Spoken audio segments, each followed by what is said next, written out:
So yeah, I wanted to, comment on the bank statements, whatever. Yeah. Yeah. So what I wanted to say is that everyone needs a bank statement. I mean, if you're applying to, for visa to go to any country, you definitely need a bank statement as a student. I mean, if you are going as a student. But then a bank statement is different from a block account. Yeah. Because, I mean, in Lithuania, they actually do not require a block account. But in a country like Germany, that's where, I mean, I really know that for Germany, I know that they actually require a block account if you are going to study there.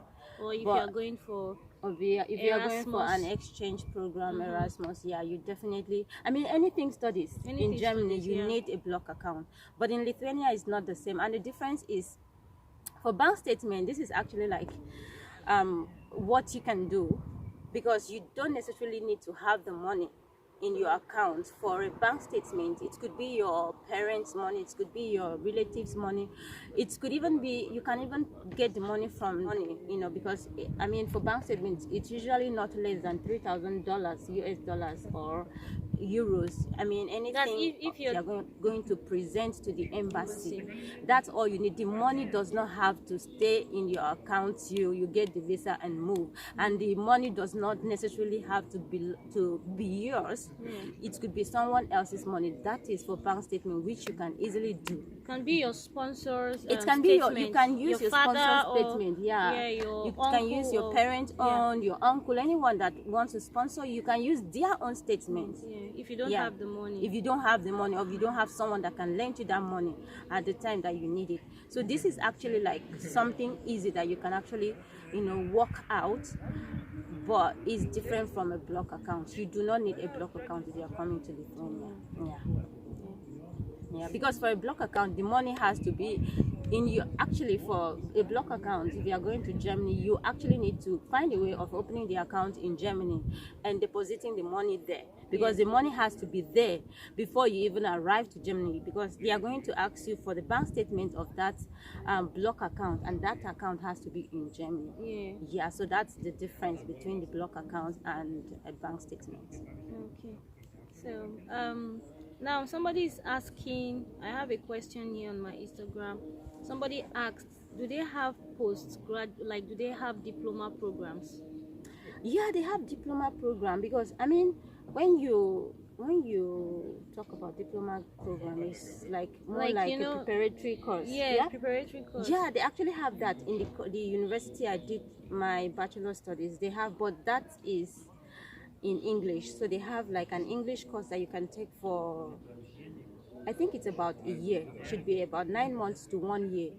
And yeah, so once you finish taking this English course, you can immediately apply for a bachelor studies. So I think it's really good because the application for that one is I think it's always open. I'm not quite sure about this, but if you miss the deadline to apply for bachelor studies, you can check out the preparatory course, the diploma course, the English course, and then apply for it.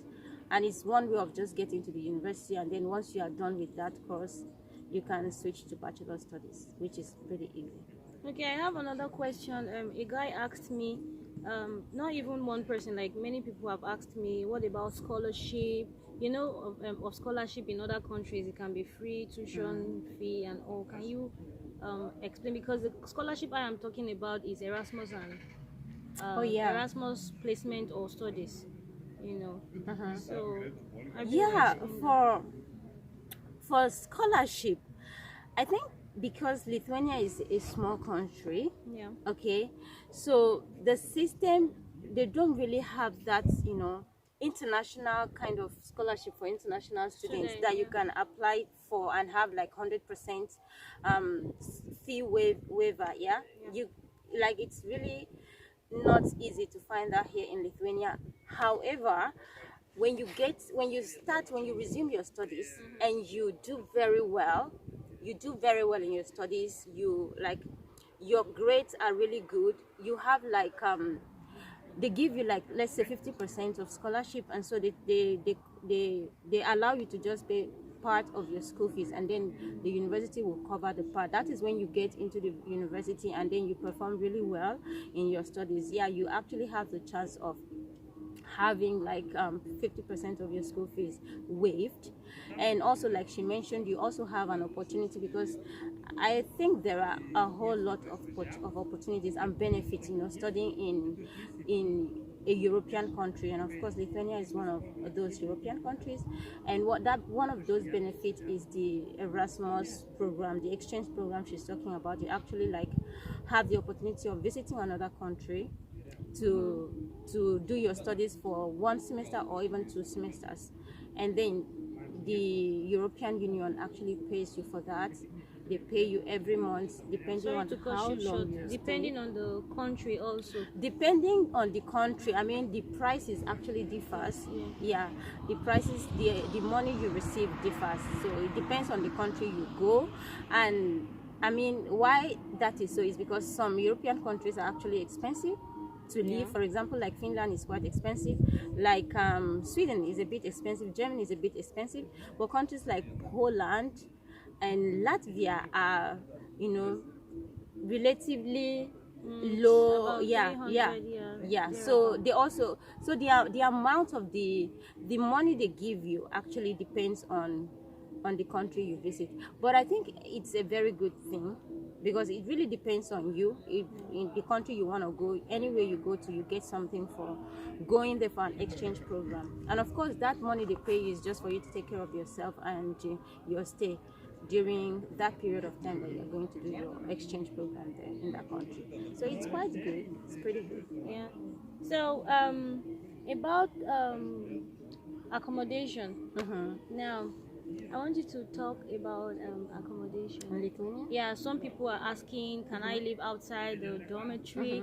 Can I stay in the dormitory? Sometimes I tell them, look, when you come into the country, I would advise you stay, live in the dorm first for maybe 1 semester, then the next semester you can now decide to change. And I've always told them that for me, I preferred living the dorm when I was in school. And because of the weather in Lithuania, because when it's too cold, you of course you need heating in the dorm, and in the dorm you don't have to pay extra. But of course, why not? If you have a fat account, I mean, you can live outside the dormitory. So yeah, I mean, it actually depends on your kind of person. If like she said, if you are capable of taking care of your bills outside the dormitory, it's fine, it's really okay. And if you are not the kind of person that wants to live among a lot of people, you can actually, go outside, live outside. There is an opportunity for you to live in the dormitory, and there is an opportunity for you to live outside the dormitory.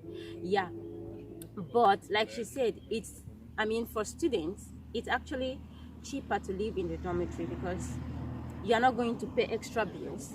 It's just every month you pay your accommodation fee, and you are not worrying about paying bills for electricity, for heating, for water, and all of those things. Those bills, you're not going to worry about all of those things. And secondly, it is better to stay in the dormitory, because as a student, now I just want to divert a little bit. As a student, you will not in Lithuania actually easily get accommodation. Accommodation for a foreigner. It's quite difficult to get an accommodation. But that's not even what I wanted to say. I wanted to say that if you come to Lithuania as a student, you might not really be able to get a full-time job that will pay you that much. I mean, if you are going to be someone who depends on yourself, so you might not be able to get a full-time job that will pay your bills, outside the dormitory. But you might be able to get a part-time job, which might not be able be able to cover your bills outside and still remain for you.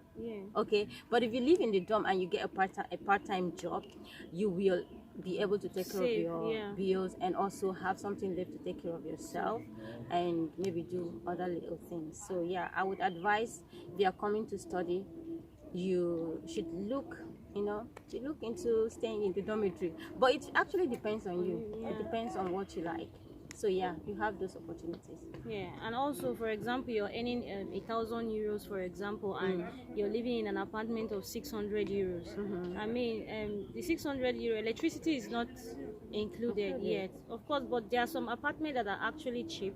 For me, it also depends on your pocket, your parent, Yeah. But if you're actually coming to study, why not? You can stay in the dormitory, and of course, if you have the money. You can stay Outside, it's also it's good, and sometimes the dormitories are always close to the university. You can always find your way to the library if you don't want to study at home, and you don't have to pay for internet. I mean, and so I think it's a good choice. Staying in the dorm is a good choice, but also it depends on you. So what do you think, like for scholarships, do you think is merit based, like Erasmus placement or internship? Definitely. Is it merit based? Definitely. Yeah. It's merit based. You have to do well. I mean, for Erasmus, you need to do well because they actually have like Grading system. a grading system, and they have a point that you must meet. Like our grading system here is 1 to 10. 1 to 10. So for when I was doing my bachelor's, the grade that you needed to must be up to 7.5. I mean, I think it also depends on the course, but it's nothing lower than 7. So if by the semester you would love to apply for that scholarship, you don't have up to that 7 points, you might not have the opportunity to apply. So yeah, it is based on that, and also it is based on also your financial abilities. If you are owing, you cannot also true. You cannot also apply if you are for that. owing, you cannot also apply for that. You have to make sure that by that time you want to apply, you will have cleared all your financial debts and academic dates. So it depends on those two things. So that means you have to really study to be able to hit that point. And even if you're going for studies here, you can if you have above the cutoff. And if you're going for internship also, you can. I mean, it's a good opportunity. Very good opportunity. The European Union are paying you for going for internship, and they are paying you to go to another country to study for 1 semester or 1 year. You can imagine them paying you every month. It will cover your accommodation, cover whatever, your flight ticket, your feeding and all. And you can also do the internship during the summer. So there are a lot of opportunity. The only thing is just find yourself here and be positive about everything. Make use of every opportunity. And so for jobs, a lot of people have asked me, what kind of job do they have? What kind of job? A lot of people are concerned about, okay, will I be able to work? I was also most especially those that do not have like families who are sponsoring them from home. So IB is working. She's working in one of the big organizations in Lithuania, but I won't mention the name. But she's working, so she has been in that system, and she works in the English, like she speaks English, so she didn't actually need to go and learn the language, because it's a job that required English speaker.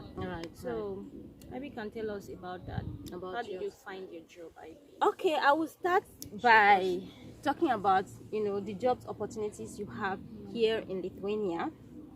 If you are coming as a student, like I already mentioned, you have the opportunity to work, but you cannot work full-time as a student. It's not possible. It's not possible. And you can only work part-time, and you can only work for 4 hours per day. That's 20 hours per week. As a student. So there are jobs. There are actually jobs in Lithuania now compared to when we just came. I came in 2015. I came in 2014, and it was a bit difficult to find jobs. But now there are actually jobs. But like I said, for part-time jobs, guys, you might not be able to find a part-time job in companies, in big companies in Lithuania, because most big companies are looking for people that can Work work full-time. full-time. 8 hours. Yeah, of course, because this is good for their business. Yeah, so they are not looking for people that are working part-time. So you can find part-time jobs in places like restaurants, in like hotels, in places like that. It's just those little jobs. You can find part-time jobs in those places. Like for me, when I was doing both my bachelor's and my master's, I was working in restaurants. Even when I moved to the other city for my master's, I couldn't still work as a master's student. I could not still work full-time. I still had to work part-time. So it doesn't matter what you are studying, whether you have a degree already, and it does not really matter. You can only work part-time. But the good thing is that once you graduate, you have choices. You can apply for full-time jobs. And yeah, there are companies here that actually, there are a lot of companies now that are beginning to hire English speakers. So yeah, we have a whole lot of opportunities now. Because we speak English. Yeah. So if you are coming as a student, just have it at the back of your mind that you can work, but you cannot work full time. And that's why I mentioned that as a student living in an apartment might not be a good idea depending on your budget. But if you have family that supports you, fine, it's okay. But if you don't have family that supports you, it's something you need to have at the back of your mind, because you might not be able to make so much from the part-time job. And that's if you even would like to work part-time, because you can only find such in restaurants. If you are going to work in a restaurant as a waiter or waitress, fine, it's good. It's a good opportunity. You'll find such. And for full-time jobs, once you graduate, you can go ahead and apply for any job you would like to. There are always jobs available to apply. Bank jobs. Yeah, big banks, financial institutions, different organizations IT, now. IT. firms And I think that's actually a good point that you just mentioned. If I don't know anyone that is coming actually for an IT course, I think it's a really good thing, because Lithuania is just like a hub of information technology. It's actually in high demand. I remember when I was looking for a job when I was doing my master's, like I said, I was in another city, and I was always going to their labor office. And fortunately for me, I met this woman that was really nice. So when I get there, she's gonna go online and search for English jobs, and then she's gonna be printing for me to go and contact those people. Really? Yes. And they were mostly restaurants in towners. So when I contact, if I didn't get any positive response, I will go back. So one day she just told me that, what am I studying for my master's? I told her. She was like that she would advise me to try and find any course in IT and study, because that is actually in high demand in Lithuania. So that was her advice to me, and I was like, I have never thought of studying IT. I've not even had like any background in IT. But then I used to tell people that want to come to Lithuania, if you are coming to study IT, it's actually very good, because once you finish, you get a job, and they really pay really well. They pay very well in IT. So it's a good opportunity. They pay very well. Yeah, they really pay good. And after school, like after studies, you get a postgraduate visa. It's no longer a visa, a residence permit. It's like a residence permit for an extension for 1 year. 1 year and 3 months, actually. 1 year and 3 months now. It's actually getting better. When I came, it was when you finish graduating, it's 6 months. But they extended to 1 year now. It's 1 year, 3 months. So it's actually good. So they give you this visa after your studies, and it's going to allow you to look for a job during this period of time. When you get a job, you change that permit to a full-time. Work permit. The company will have to file in for you, like giving you documents to apply for a full-time work permit. And that means you'll be working. You work for 40 hours in a week. That's 8 hours per day. So, and for the part-time, any job you find, the company will always work with your timetable. It's really good. It's flexible. Any part-time job that you find, of course, when you are applying for it and they call you for interview, you're going to tell them that you are studying. and they will have to understand your schedule. Yeah. And yeah, they work with your schedule, and yeah, it's quite flexible, I would say. It's flexible. Okay. Yeah. And I think when I came into Lithuania, the first place I was in Cyprus. But when I got to Cyprus, it was a little bit difficult for me to blend because I was not used to presentation. I was not used to talking in presence of multitudes of people. I was so shy and all. But when I left Cyprus, I grew in Cyprus. I was able to face the crowd to do my presentation, because if you're shy and if you're not used to that kind of setting, you might score 0. Yeah. So I want us